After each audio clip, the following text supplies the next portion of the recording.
Liewe mens, jy is soveel meer as net 'n liggaam. Jy het 'n hart, jy het 'n siel en jy het 'n gees. Maar partykeer gebeur daar dinge in die lewe met ons wat ons so 'n bietjie kneus.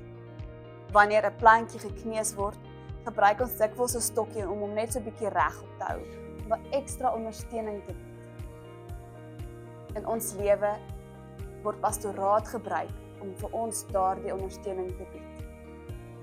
Ons kan die pastoor sien, net soos wat ons die stokkie kan sien. Maar dit is net die Here wat van binne af ons genees.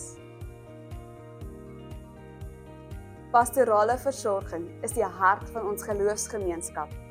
Dit begin met aktiewe luister en om werklik teenwoordig te wees in ander se nood. Daar waar iemand hulle besig is om hulle onsigbare laste, hulle hart uit te pak. Ondersteuning vir ons geloofspad word gebied deur geestelike leiding, gebed en bemoediging. Kom ons bou 'n geloofsgemeenskap van hoop, groei en liefde.